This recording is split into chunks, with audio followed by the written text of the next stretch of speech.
यीशु एक कहानी बताता है, एक हकीकत, और उस कहानी को बताने से पहले वो कैसे लोगों को देखकर उस कहानी को बताता है, उन सब बातों को हम पढ़ेंगे।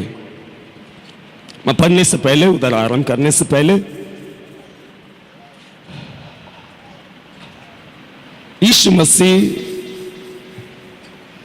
जो मानव जो अवस्था में था, उस अवस्था में ना जिए ये बोलकर पिता ने अपना एकलौता पुत्र को भेजा। मैं संदेश में जाने से पहले मैं दो बातों को बताना चाहता हूं। परमेश्वर के दृष्टि में पाप कितना बड़ा है, मैं आप लोगों को प्रूफ देखकर उसके बाद उस संदेश की ओर जाना चाहता हूं। सबसे पहला मनुष्य जब परमेश्वर ने आदम को बनाया और आदम से परमेश्वर ने कहा वाटिका का सब फल खाना, इस वाटिका के इस बीच में रहने वाला इस पेड़ का फल ना खाना। आदम को एक ही आज्ञा दी गई थी और आदम ने परमेश्वर के बातों पे विश्वास नहीं किया और वाटिका का जो फल नहीं खाना था वो फल खाया।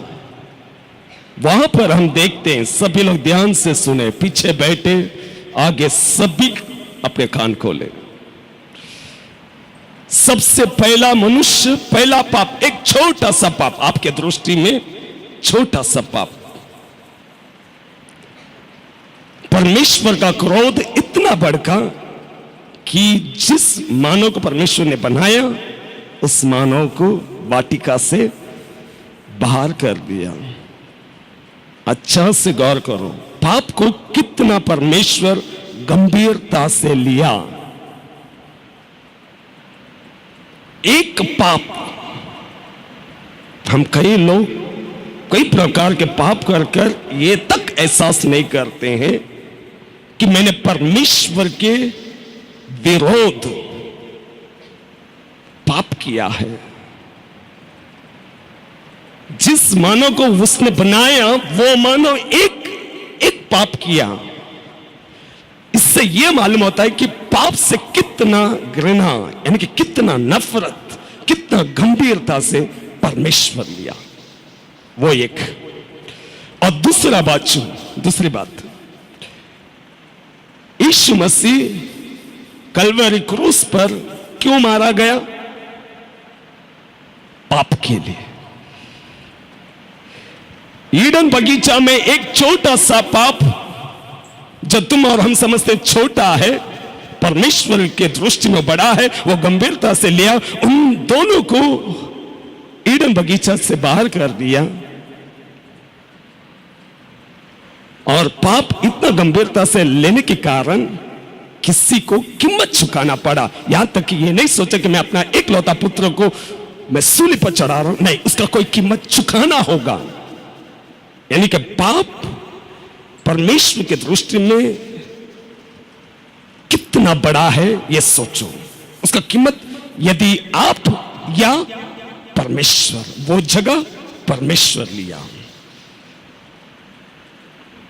इसे मालूम होता है पाप कितना गंभीरता से परमेश्वर लिया और वो कीमत चुकाने के लिए वो अपना बेटा तक नहीं देखा, यीशु को बड़े तकलीफ देकर वो कीमत को चुकाना है। वो कीमत हमसे नहीं लिया, उससे लिया। इसका मतलब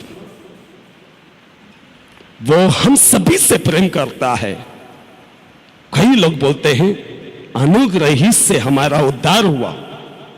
ये बात सच है, ये बात सच है, 100% सच है। उद्धार, एक बात बताओ, लूका की किताब में लिखता है तुम और हम जो जीवन अब जी रहे हैं उद्धार का दिया हुआ जीवन है। समय एक दृष्टांत है लूका की किताब में। वाटिका में, वो उधर जाएंगे लूका की किताब 13 अध्याय में जाएंगे, पहला उधर लूका की किताब 13 अध्याय, लूका 13 अध्याय 13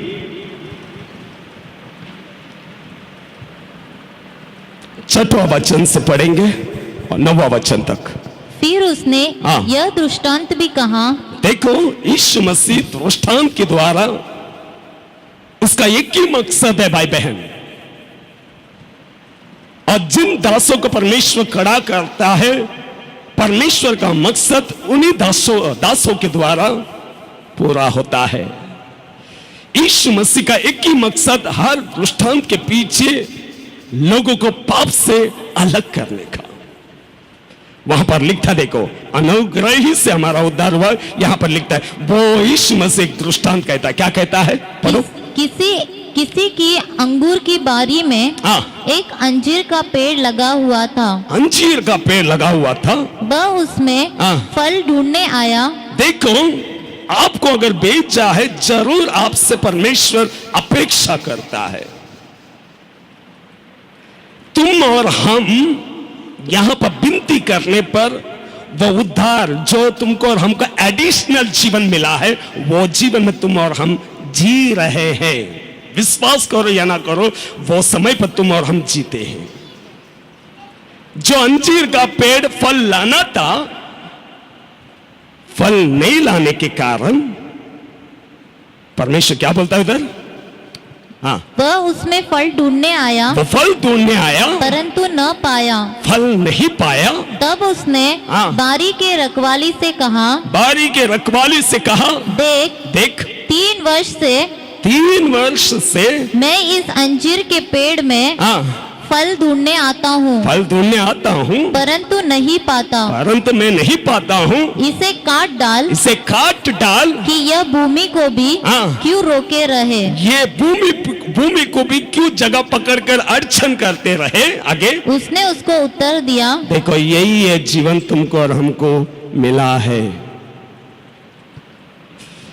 परमेश्वर तुमसे और हमसे अपेक्षा करता है फल। जब फल नहीं पाने पर वो कहता है, ये भूमि को क्यों पकड़ा है, ये जगह को क्यों अड़चन करके रखा हुआ है, इसे काट फेंक दे। मगर किसी ने विनती किया, क्या विनती किया? हे स्वामी, इसे इस वर्ष और रहने दे।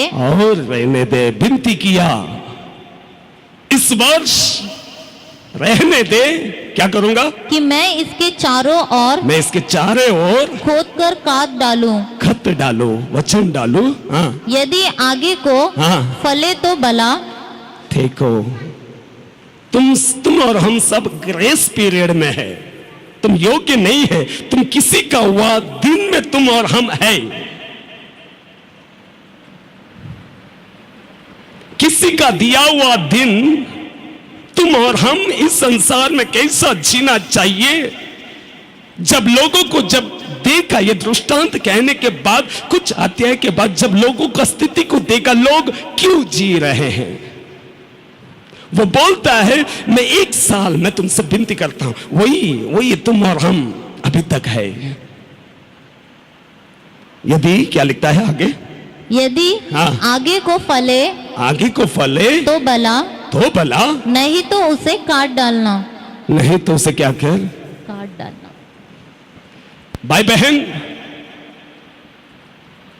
पाप को तुम गंभीरता से नहीं लेने के कारण, इसीलिए सदा उपदेशक में लिखता है 8वां अध्याय 11 वचन। ध्यान से सुनो, किसी को तो डराता नहीं मैं धमकाता हूं। ये दृष्टांत में अर्थ है, तुम और हम ग्रेस पीरियड में है, उसके हकदार नहीं है। किसी से विनती किया हुआ और वो अपेक्षा किया कि तुम और हम फल लाए।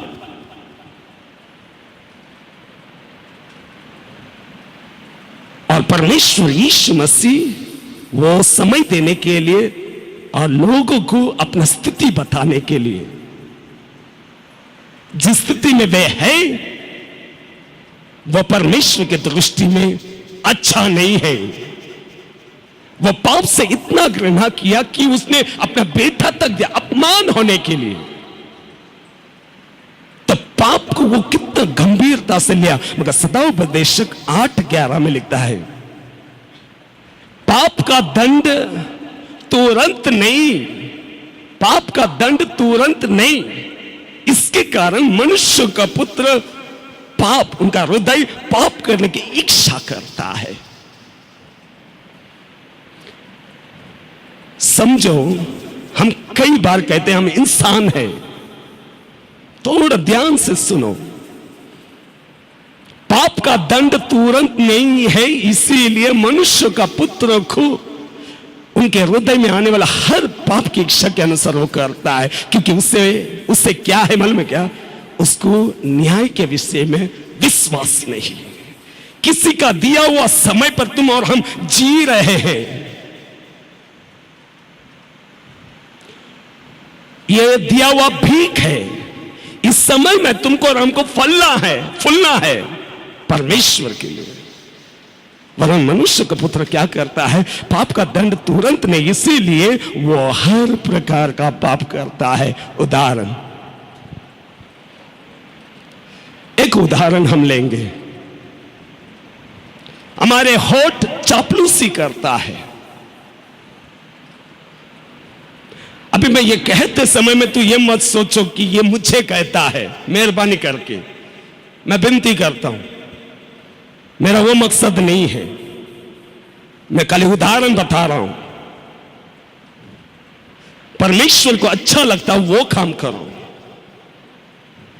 क्योंकि बाइबल बोलता है 15 अध्याय यूहन्ना 22, यदि मैं ना आता वो आया, धन्यवाद, वो मेरे लिए ग्रेस पीरियड दिया, धन्यवाद। मुझे ये समय में फल लाना है। अगर मेरे बारे में सच्चाई अगर कोई बताता है, वो सच्चाई को ग्रहण करो। वो पेट स्कैन मेरे बारे में अंदर के विषय में अगर बताता है तो उसे ग्रहण कीजिए। परमेश्वर क्रोध करने वाला परमेश्वर नहीं है, क्षमा करने वाला परमेश्वर।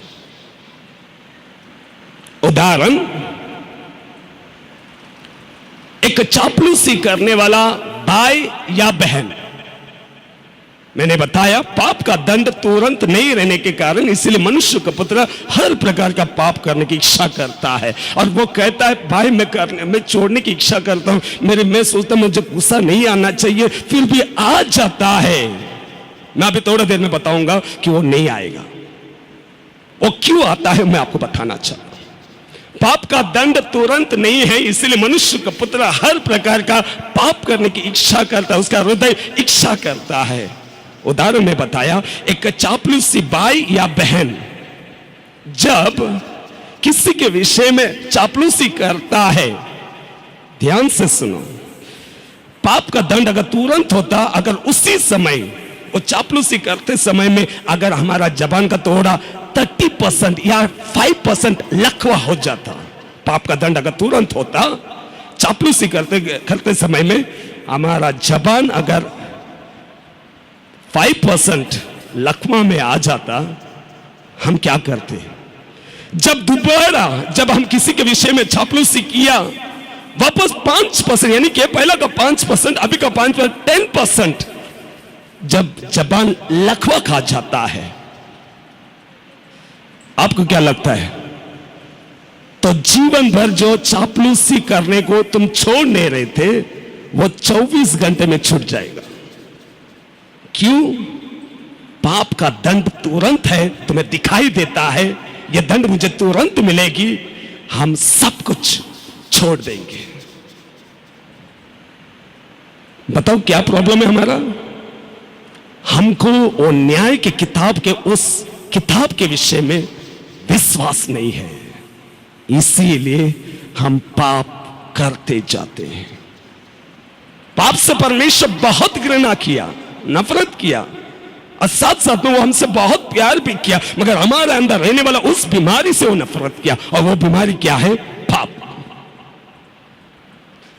तुम और हम अभी है वो हकदार नहीं है। ग्रेस पीरियड में तुमको और हमको फलने का समय है, और यीशु मसीह तुम्हारा और हमारे विषय में कीमत चुकाकर वे इस तरह का जीवन जिएंगे। अगर फल नहीं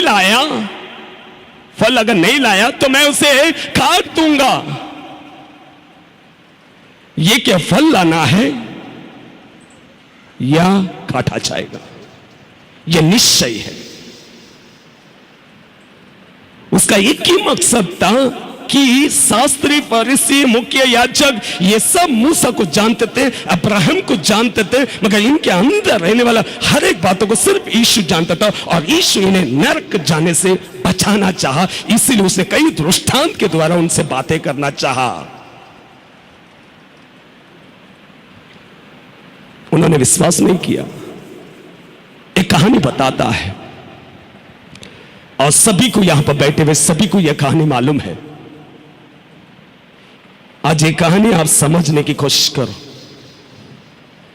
3 जीवन है हमारा इस दुनिया में। एक जीवन है, मृत्यु है, और इस जीवन के बाद एक जीवन, मृत्यु के बाद एक जीवन। वो स्टोरी में ये 3 बातें हैं। ये 3 बातों को मैं बताना चाहता हूं। और यीशु वो किन लोगों से कहता है, सबसे पहले हम देखेंगे 16 अध्याय, लूका की किताब 16 अध्याय।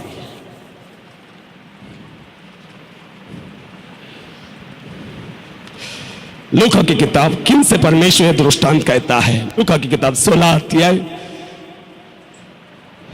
14 वचन को पढ़ो, जल्दी पढ़ो, जल्दी। फरीसी जो लोभी थे, ये सब बातें सुनकर, फरीसी जो लालची थे, वो लालच से परमेश्वर छुड़ाना चाहा। उनका स्थिति को देखा, इनका अंत नरक है। परमेश्वर ने बड़ी हिम्मत के साथ एक कहानी बताया। उन्हीं लोगों को बताता है। क्या बताता है? आगे पढ़ो, क्या लिखता है? फरीसी जो लोभी थे ये सब बातें सुनकर उसे टट्टों में उड़ाने लगे। उसने उनसे कहा, तुम तो मनुष्यों के सामने अपने आप को, देखो परमेश्वर कहता है, तुम तो मनुष्य के सामने अपने आप को धर्मी ठहराते हो, मनुष्य के सामने धर्मी ठहराते हो, परंतु परमेश्वर तुम्हारे मन को जानता है। देखो, परमेश्वर आपके विषय में गवाही देना चाहिए। भाई बहन, तुम लोगों के बीच में धर्मी ठहराते हो, वरन परमेश्वर की दृष्टि में तुम क्या है? पढ़ो, परमेश्वर तुम्हारे मन को जानता है। क्योंकि जो वस्तु मनुष्य की दृष्टि में महान है, जो मनुष्य की दृष्टि में जो वस्तु महान है, वह परमेश्वर के निकट घृणित है। ये शास्त्री लोग पैसे के लिए जी रहे थे, और परमेश्वर उन्हें उन लालच से उनको अलग करना चाहता है, उनको बचाना चाहता है। उसके क्रोध के पीछे भी, उस कहानी के पीछे भी उसका एक ही मकसद है, उनसे प्यार है, उन्हें छुड़ाना चाहता है। जो रास्ते में वे लोग हैं वो रास्ता गलत है। यीशु मसीह बताना चाह रहा है, और यीशु मसीह यहां पर बैठे हुए आप लोगों से भी बताना चाहता है। उस कहानी की ओर जाएंगे। कहानी बहुत अच्छा है, कहानी बहुत अच्छा है। इसमें 2 व्यक्ति हैं, मगर इस कहानी में नरक के विषय में अमीर आदमी ज्यादा बातें करता है, लाजरस नहीं। और ये कहानी नरक के विषय में है, स्वर्ग के विषय में नहीं है, ये नरक के विषय में है।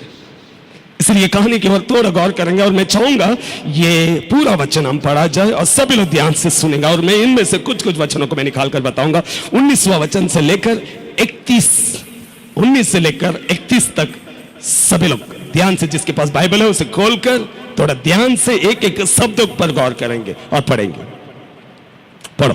एक धनवान मनुष्य था जो बैंजनी कपड़े और मलमल पहनता और प्रतिदिन सुख विलास और धूमधाम के साथ रहता था। लाजर नाम का एक कंगाल गांवों से भरा हुआ उसकी डेवड़ी पर छोड़ दिया जाता था और वह चाहता था कि धनवान की मेज पर की जूठन से अपने पेट भरे, यहाँ तक कि कुत्ते भी आकर उसके गांवों को चाटते थे।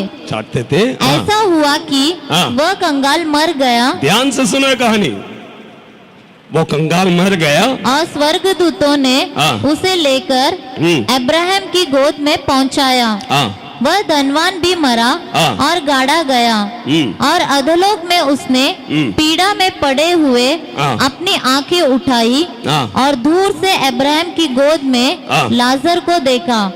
तब उसने पुकार कर कहा, हे पिता अब्राहम, मुझ पर दया करके लाजर को भेज दे ताकि वह अपनी उंगली का सिरा पानी में भिगोकर मेरी जीभ को ठंडी करे, क्योंकि मैं इस ज्वाला में तड़प रहा हूँ।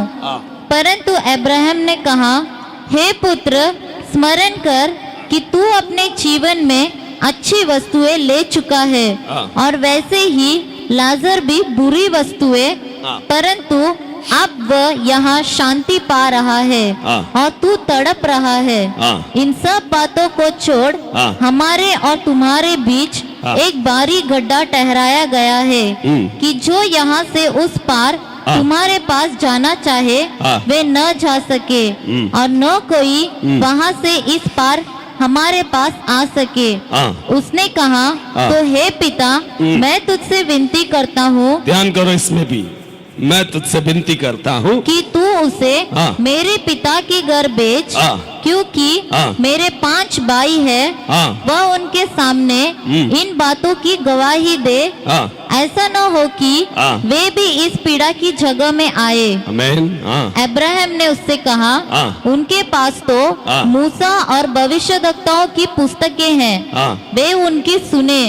उसने कहा, नहीं हे पिता अब्राहम, पर यदि कोई मरे हुओं में से उनके पास जाए तो वे मन फिराएंगे।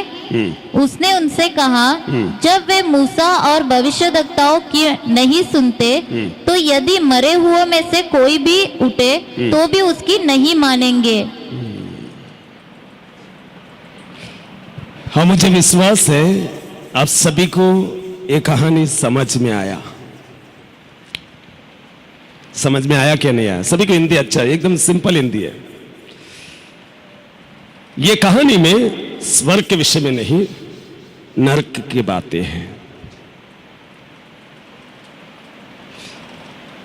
ये कहानी 2 व्यक्ति का है, एक अमीर आदमी और एक गरीब लाजरस।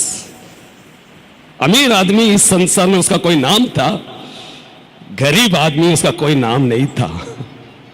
पहला पहचान, अमीर आदमी के पास सबसे पहला 19वां वचन, उसकी अमीर, वो अमीर है, उसकी पहचान उसके कपड़े में थी। मैं बताऊं, आप लोग भी, कई लोग अपनी पहचान बताते हो कि आप भी कुछ कम नहीं है। नहीं होने पर भी अगर तुम दिखाते हो, तुम्हारी पहचान दिखाते हो कि तुम कुछ है। अमीर आदमी का पहचान क्या था? मलमल कपड़े।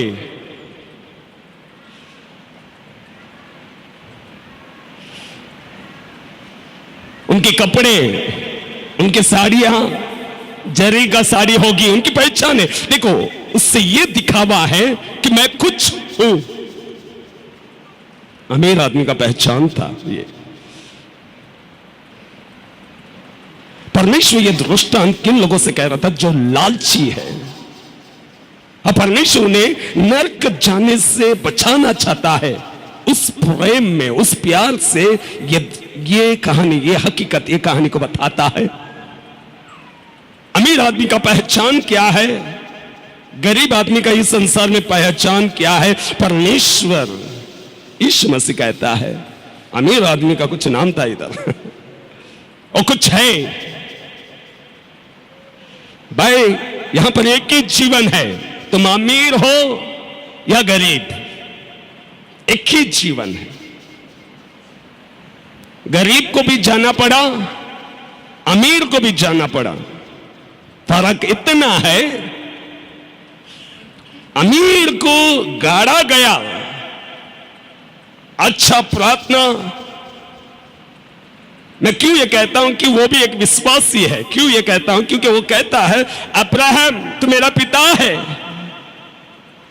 शास्त्री और फरीसियों भी किस पर विश्वास किया? अब्राहम, मूसा, बाइबल को पूरा जानते थे। उसमें से का एक है वो अमीर आदमी।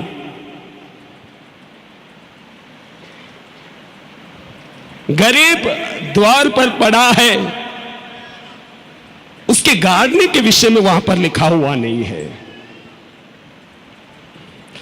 उसको लेकर जाने के विषय में नहीं है, वहां पर गाड़े जाने के विषय में अमीर आदमी के बारे में लिखा हुआ है। देखो ये अमीर आदमी सारा जीवन यहां पर तृप्त रहा और गरीब सारा जीवन वो दुख उठाया। अमीर आदमी हर रोज पेट से तृप्त था, मगर गरीब वो व्यक्ति हमेशा भूखा था। इसलिए वो अब्राहम कहता है तू सारा जीवन तूने क्या किया? सुख पाया, और ये गरीब सिर्फ दुख। अमीर आदमी के पास अच्छा कपड़ा था, उसकी पहचान थी। हम सभी लोग यहां पर झूठा जीवन में अपनी पहचान बताते हैं, मैं कुछ हूं, तुम कुछ हो, तुम कुछ हो। सिर्फ इधर परमेश्वर की दृष्टि में नहीं। अब्राहम वहां पर बोलता है तुम सारा जीवन सुख पाया। कहानी नहीं है ये, परमेश्वर किसी को बचाना चाहता है। उस कहानी के पीछे वो शास्त्री फरीसी जो अब्राहम को और मूसा को मानते थे, उनको बचाना चाहता है नरक छाने से। कान खोलो, कहानी नहीं है ये, हकीकत है। तुमको और हमको इस संसार में किस तरह फल लाना है, वहां पर गरीब से ये नहीं पूछा गया था तू इस संसार में कितना तू बनाया, नहीं पूछा। नहीं अमीर आदमी से।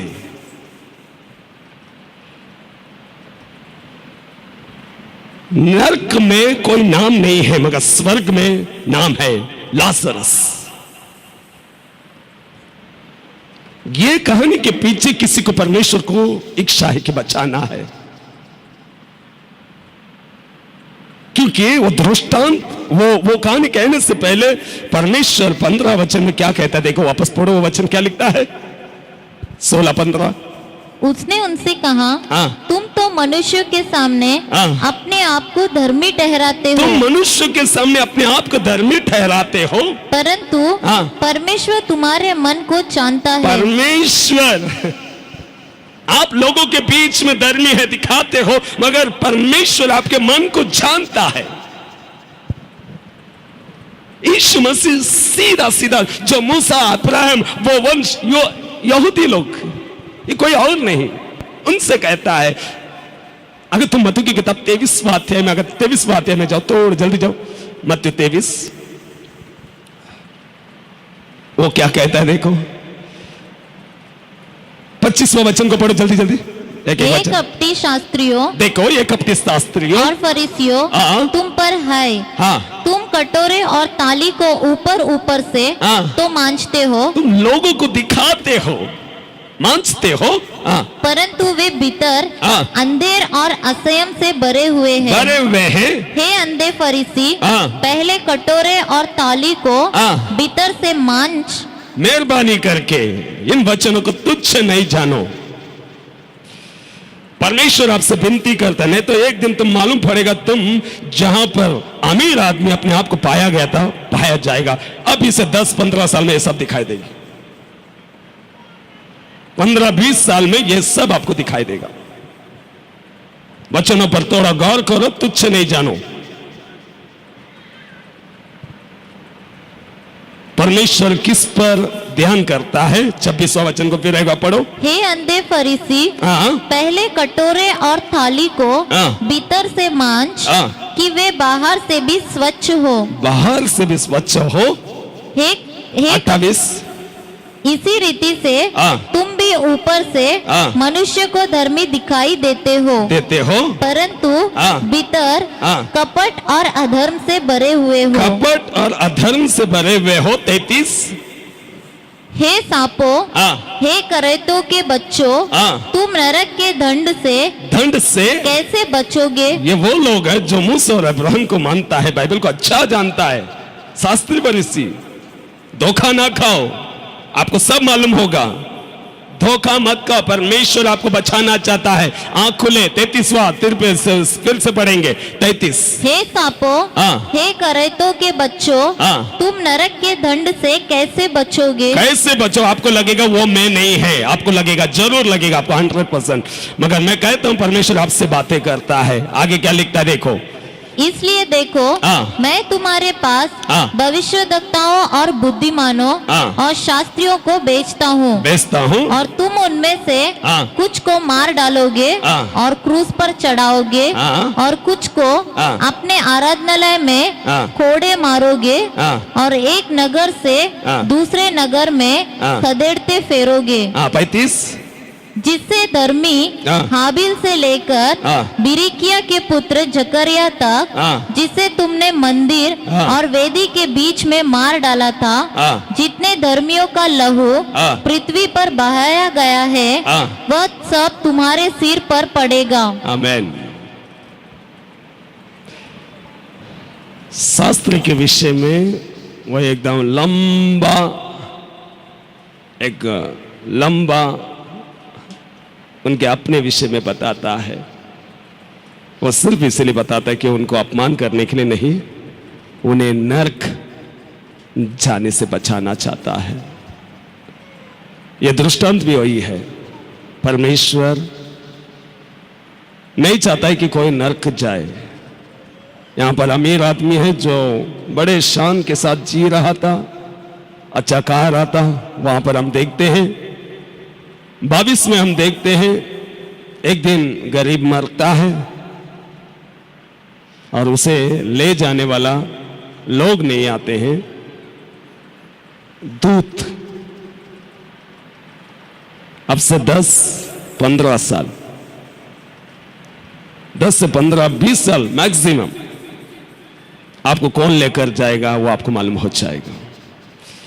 यह दृष्टांत सच है, कहानी नहीं है। परमेश्वर बताता है, बोलता है दूत आकर लेकर गया और वह अब्राहम के गोद में गया, मगर अमीर आदमी को गाड़ा गया, यानी कि वो अच्छा आराधना हुआ, अच्छा सभा हुआ, बड़ा घर का है। और वो वहां पर इसी से मालूम पड़ता है। 25वां वचन को पढ़ो, वो क्या लिखता है।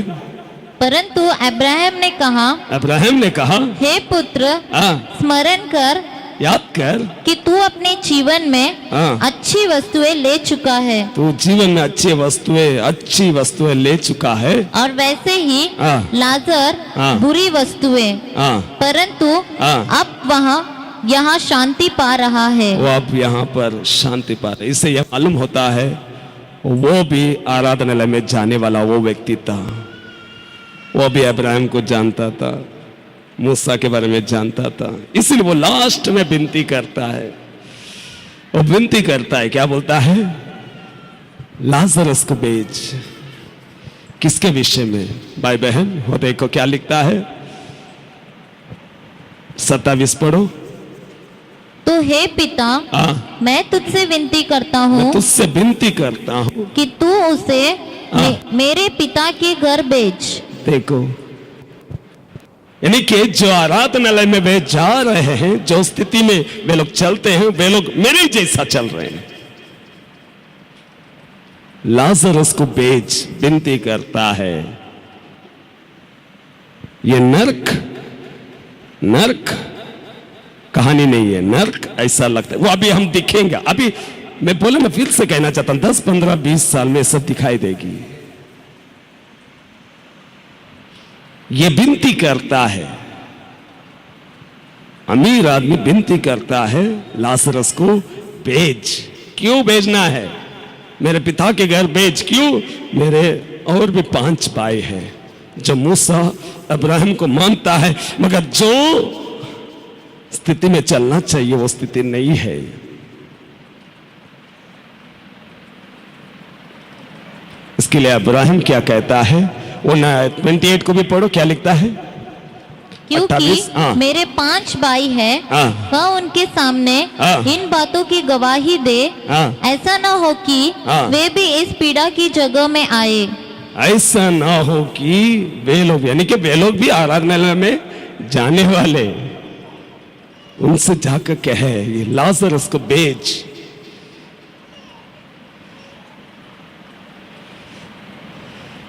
पांच भाई भी वैसा ही है। नरक में क्या स्थिति है, वो नरक वाला विनती करता है मेरे बाकी के लोगों को जाके बचाइए। यहां पर यीशु भी आपको और हमको बचाना चाहता है। आगे क्या लिखता है? अब्राहम ने उससे कहा, जवाब में क्या कहता है देखो, अब्राहम ने उससे कहा, उनके पास तो मूसा और भविष्यवक्ताओं की पुस्तकें हैं, वे उनकी सुने। फिर भी वो अमीर आदमी बोलता है ये सब तो मेरे पास भी था, ये किताबें मेरे पास भी थी, मैं भी बाइबल पढ़ता था, मैं जुनाते को जानता था, मैं आज यहां पर है। मैं चाहता हूं कि लाजरस को बेच, कम से कम विश्वास करेंगे, क्योंकि ये पुस्तक है। पुस्तक को ये पढ़ते हुए भी कई लोग विश्वास नहीं करते हैं, इस किताब में लिखी हुई बातों पर विश्वास नहीं करते हैं।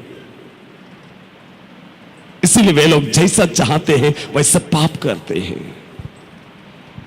अब्राहम कहता है, वहां पर मूसा है, भविष्यवक्ता है, वे लोग उसके सुनेंगे। 30 में क्या लिखता है? उसने कहा, नहीं हे पिता अब्राहम, पर यदि कोई मरे हुए में से उनके पास जाए तो वे मन फिराएंगे। उसने उनसे कहा, जब वे मूसा और भविष्यवक्ताओं की नहीं सुनते। देखो,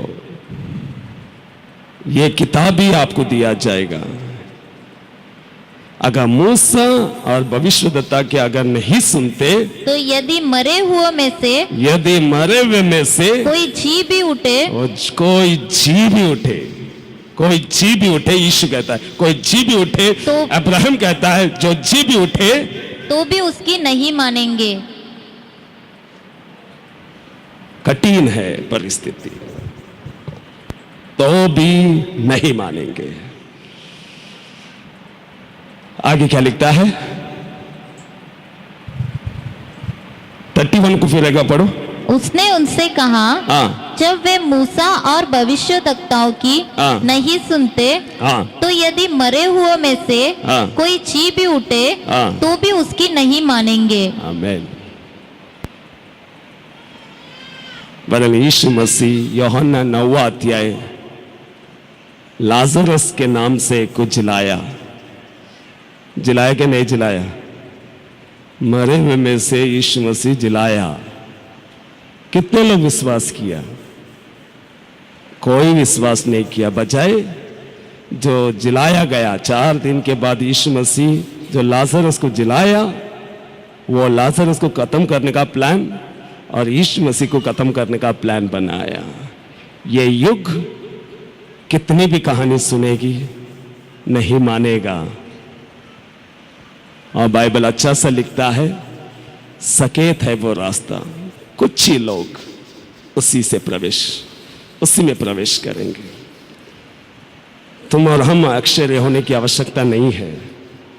कहने पर भी वे लोग नहीं सुनेंगे, पढ़ने पर भी नहीं सुनेंगे, कोई आकर कह भी देगा तो भी नहीं सुनेगा। यीशु मसीह की यही इच्छा है कि तुमको और हमको उस नरक के उस कुंड से हमको बचाना चाहता है। ये दृष्टांत के द्वारा, इसमें मेन टाइटल हेल है, नरक है। नरक में क्या पीड़ा है वो अमीर आदमी का मुंह से निकलता है। लाजरस का मुंह से कुछ नहीं निकला है, सिर्फ अमीर आदमी के मुंह से निकला। वहां का परिणाम, वहां का अंजाम क्या है? जिसकी कान हो वो सुने। सभी लोग उठेंगे।